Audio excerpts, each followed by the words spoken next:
Hi, I'm Carolyn, and my assigned fallacy was the false dichotomy fallacy, also known as the either-or fallacy. What does that mean? The definition of a false dichotomy is a logical fallacy in which a spectrum of possible options is misrepresented as an either-or choice between two mutually exclusive things. Basically, in simpler terms, this is when a person in an argument or a disagreement gives the other person they're arguing with the choice between two options, when in reality there are many other possible choices. And then here's an example of that. Yo guys, what's in the mood for tonight? I don't know. Don't we have a gender studies test tomorrow? Oh, yeah, I really have not studied for that. I might be cooked. Guys, come on, it's Thirsty Thursday. Yeah, you only live once. You know what? Now that I think about it, we should go to that party that I heard about. Yes, you're so right. No, it's not a good idea.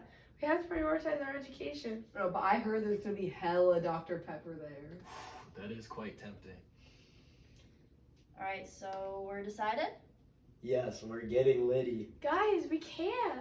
Alright, mates, you're either gonna go to this party or you're a loser that has no friends. Let's pause right here. This is a perfect example of a false dichotomy. In the video, you can see a bunch of friends wondering what to do on their Thursday night. One wants to stay in and study because they have a test tomorrow, but the others want to go out to a party. At the end, we can see one of the friends invalidate their argument with the either-or fallacy. She says, either you go out or you're a loser. This is unfair and wrong to use in an argument. It frames the situation as only having two possible outcomes when in reality there are so many more.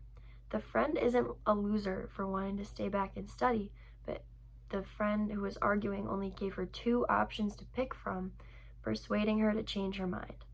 This is a highly manipulative tactic often used to convince someone to agree with the arguer. That is a summary of what a false dichotomy fallacy is and why it is unfair and invalidates an argument. Thank you.